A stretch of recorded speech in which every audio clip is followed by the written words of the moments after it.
They say every house on Maplewood Lane has a story. Some are sweet, like the smell of apple pie drifting from an open window. Others are silent, hidden beneath the polite smiles and perfectly trimmed hedges. Claire Thompson always believed her life belonged to the first category. Safe. Predictable. A suburban dream wrapped in Sunday morning pancakes and Tuesday night wine. She had the kind of marriage people envied on Instagram. Daniel, her husband of 6 years, was the image of devotion. Attentive, charming, always ready with a joke to make her laugh after a hard day. They had routines, traditions, even inside jokes that made their life feel like a romantic comedy. Or so she thought. But life has a way of shifting, of sneaking truth through the smallest cracks. It came on a Wednesday. A simple envelope. No return address. Slightly crumpled, as if it had traveled a long, reluctant road to reach her. It wasn't meant for her. It was addressed to Daniel. And yet, as her fingers traced the fading ink, a part of her already knew, whatever was inside, it was going to change everything. This is not just a story about betrayal. It's about the quiet moments that follow, when the silence becomes louder than any scream and love turns into a mirror you're too afraid to look into. The kitchen was bathed in soft, golden light, the kind that made everything look warmer, safer. Claire Thompson moved gracefully between the stove and the counter, flipping pancakes with practiced ease.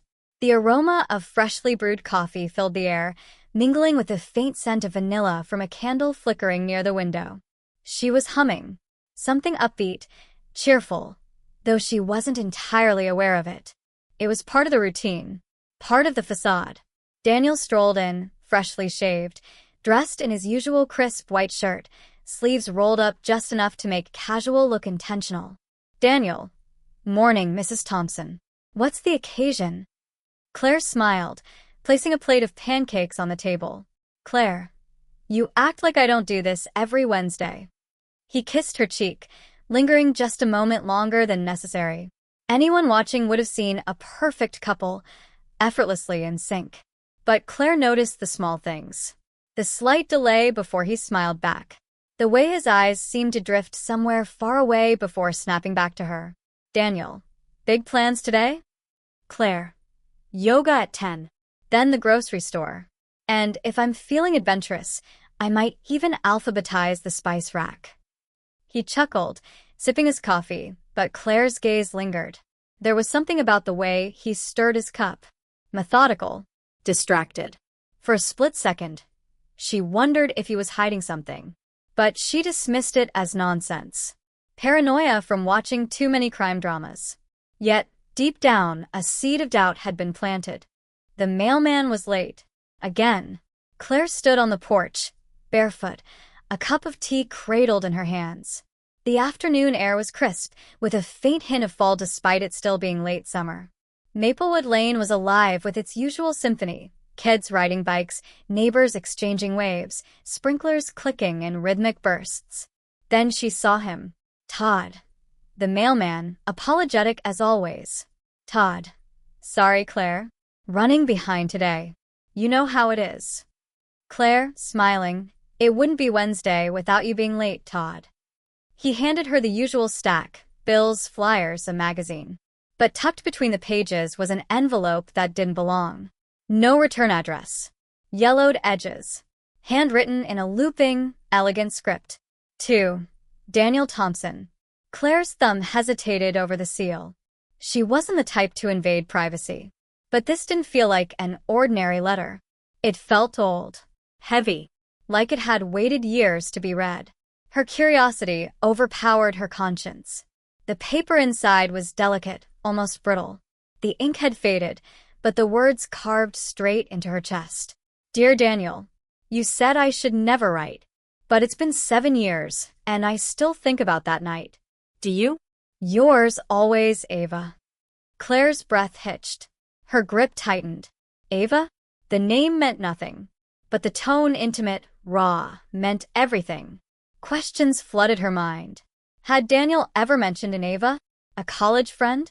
An old flame? She couldn't recall. And yet, the way her heart raced, she knew this wasn't a misunderstanding. Something was wrong. And for the first time in their marriage, Claire felt like a stranger in her own life. It's the kind of bar where the jukebox only plays sad songs, and the air always smells like old whiskey and regret. Daniel sat hunched over a glass, swirling amber liquid, staring at nothing. His face was younger, cleaner, but his eyes already carried shadows. The bar wasn't crowded. Just the regulars. Old men playing cards, a bartender too tired to care. And then she appeared. Ava Monroe. Her red hair caught the dim neon lights, glowing like a flame. She didn't walk. She moved like she owned the place. Confident. Dangerous. Beautiful in a way that made men both stare and look away, afraid of what might happen if they met her gaze for too long. AVA. Still predictable, Danny? Her voice was velvet, but with an edge. She slid onto the stool beside him, close enough to feel the heat from his skin. Daniel grins, and you're still trouble. They talked like no time had passed. Banter sharp as knives, but beneath it, an undercurrent of something unresolved. The kind of tension that doesn't fade no matter how many years you pile on top of it. AVA, remember that night by the lake? You promised me forever. Daniel, I was drunk. And stupid. AVA leans in, you were honest. The night unfolded in fragments. Laughter, whispered regrets, old wounds poked until they bled. By the time last call came, the line between past and present had blurred. Outside, under a sky choked with stars, Ava stopped him. AVA, kiss me, Danny. Just once. For old time's sake. And he did. That kiss wasn't gentle. It was desperate. Like two people clinging to a memory they had no business revisiting. But forever is a long time. And Daniel didn't believe in it anymore. Claire sat cross-legged on the plush beige carpet, the letter spread in front of her like a crime scene photo. The room around her was painfully familiar. The soft tick of the grandfather clock, the faint vanilla scent from the diffuser, the family photos arranged with Pinterest precision on the mantel. But tonight, everything felt foreign. Like she was an intruder in someone else's life. She read the letter again. I still wonder if you think about that night. What night? Where? When? Her phone lay on the couch, screen dark, as if it, too, was waiting. Claire opened her laptop, heart pounding. She typed Ava Monroe into Google. The results were disappointing. A fitness instructor in Florida, a defunct Etsy shop, random LinkedIn profiles. But then, a forgotten Facebook profile. Inactive. Private. But the profile picture made Claire's blood run cold. Daniel. Younger. Happier. His arm wrapped around a woman with wildfire red hair. The caption below was simple, haunting. With my always. Claire stared at the screen. Time folded in on itself. Every moment of their marriage, every lazy Sunday morning, every promise, they all cracked under the weight of two words, my always. She felt the air shift. The house groaned, or maybe that was just her chest tightening. The silence was deafening, filled with imaginary whispers. How could she have been so blind? A part of her wanted to dismiss it.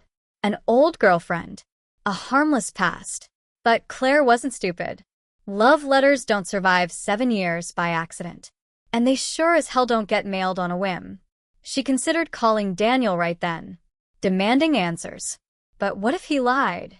Worse, what if he told the truth? Instead, she closed the laptop and sat in the dim glow of the lamp, hugging her knees to her chest. For the first time in 6 years, Claire realized she didn't know the man sleeping in the room down the hall. The house was quiet, but Claire's mind was a storm. She sat on the edge of their bed, the letter folded neatly in her lap, like evidence waiting to be submitted. The clock on the nightstand blinked 11:47 p.m. Every tick was an accusation. The door creaked open. Daniel walked in, loosening his tie, yawning like a man blissfully unaware of the earthquake rumbling beneath his own roof. Daniel, hey babe, you're up late. Claire didn't respond. She watched him move, the familiar rhythm of his steps, the way he placed his watch on the dresser, the casual, mundane gestures of a man who had no idea his life was about to be dissected. He noticed the letter. Daniel frowns. What's that? Claire's grip tightened. Claire, soft but sharp. Who is Ava Monroe? The air turned to glass. Fragile. Deadly. Daniel froze mid-step. His face, usually so composed, cracked. Not visibly, but in the smallest twitch of his jaw, the sudden dryness in his swallow. Daniel. Claire, it's not what you think. Claire, voice rising. Then tell me what it is, Daniel. Because this letter says you promised her forever. He sat beside her, careful not to touch, as if proximity might ignite the truth. Daniel, it was years ago. Before you. We were complicated. Claire laughed, bitterly. Claire. Complicated? That's how you define a woman who still writes you love letters after 7 years. He ran his hands through his hair, frustration mounting. Daniel, she was my past, Claire. You're my present, my future. Claire, was I ever your forever? Or was I just convenient? The silence that followed wasn't empty. It was filled with unspoken confessions, memories clawing their way to the surface. Daniel reached for her hand. She pulled away. Claire, I don't want the edited version, Daniel.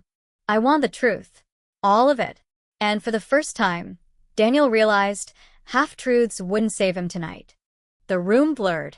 Claire's voice became distant, as if submerged underwater. Daniel's mind drifted back to a night he had buried deep, hoping it would never resurface. 7 years ago. A lake house just outside Richmond. It was meant to be a weekend getaway, just him and Ava. Their relationship had been a storm from the start, passion and destruction intertwined. They fought as fiercely as they loved. That night was no different. Ava, you're scared of loving me. You always have been. Daniel, I'm scared of drowning in you. They stood on the deck, the lake shimmering under a silver moon. The air was thick with tension, but neither moved to break it. She handed him a letter.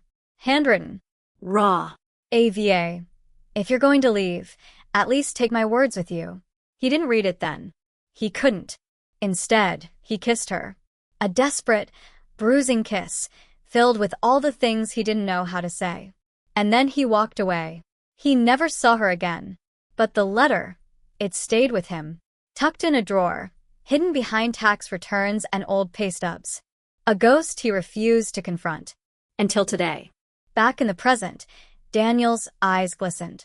He looked at Claire, the woman who had unknowingly stepped into a life still haunted by another's handwriting. Daniel, I was in love with her. The kind of love that consumes you. But it wasn't healthy. I left because we were poisoned together. And I never looked back. Claire's heart ached at the confession. But it wasn't jealousy. It was the realization that a part of Daniel, a part she could never reach, still belonged to someone else. Claire, did you ever love me like that? Daniel didn't answer immediately. And in that pause, Claire understood. Some ghosts never leave. They just get better at hiding. The tiny cafe on Elm Street was Claire's sanctuary, a place where life slowed down and problems seemed smaller beneath the hiss of steaming milk and the soft murmur of locals chatting about nothing important. But today, even the scent of cinnamon croissants couldn't soften the weight in her chest.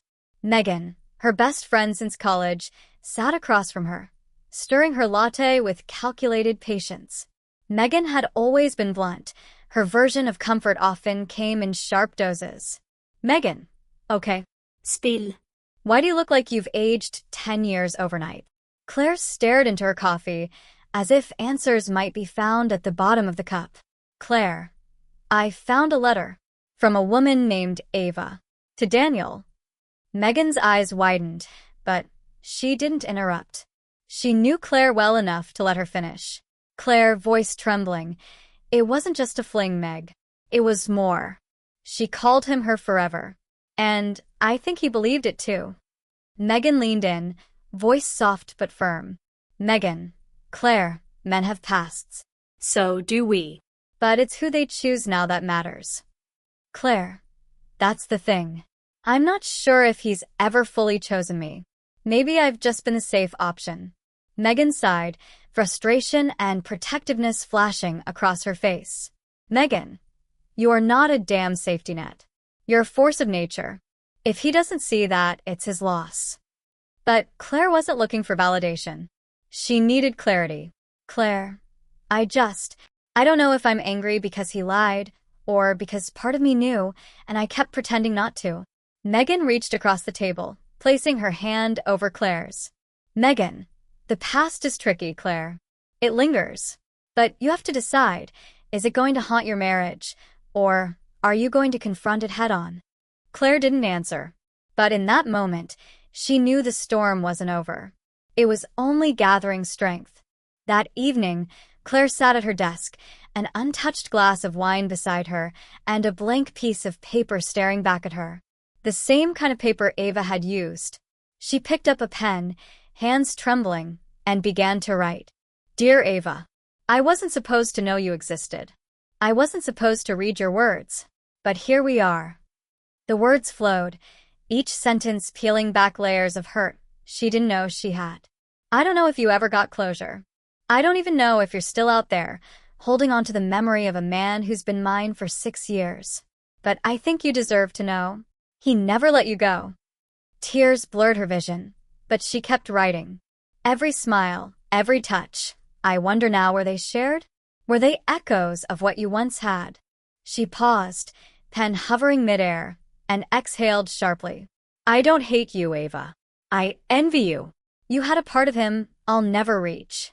And maybe that's what love really is, not ownership, not victory, but knowing when to let go. Claire folded the letter, sealing it in an envelope with no address. It wasn't meant to be sent. It was a confession, not to Ava, not to Daniel, but to herself.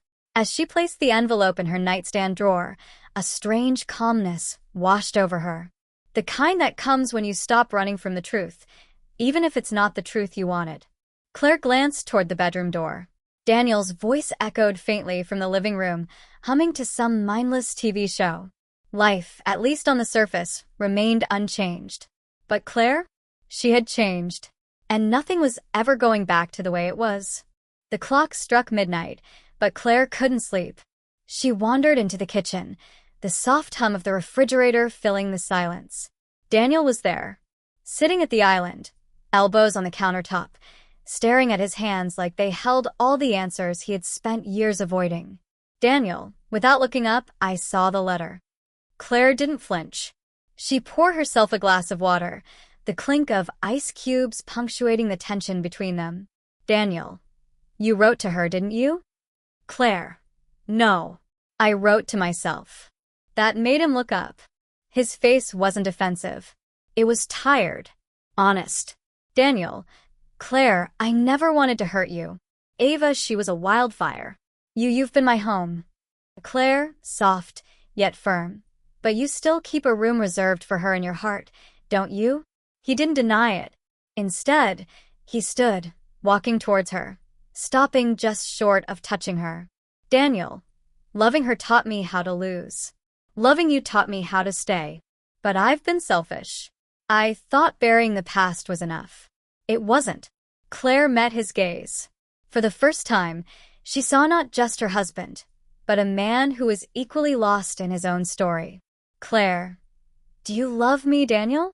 Not as a safe harbor, not as a fix, but as me. His silence spoke louder than any words. And in that pause, Claire realized love isn't always about holding on. Sometimes it's about knowing when to let go. The lake looked different now. Quieter. The kind of quiet that wasn't empty, but peaceful. Claire stood at the edge of the water, the breeze playing with her hair. She watched the sun dip below the horizon, painting the sky in hues of fire and lavender. She wasn't here for nostalgia. She was here for closure. In her hand, she held the letter she had written months ago. Still sealed. Still unread by anyone but herself. From behind, footsteps approached. Megan, teasing, I should have known you'd be dramatic enough to pick the lake for this moment. Claire smiled, genuine and soft.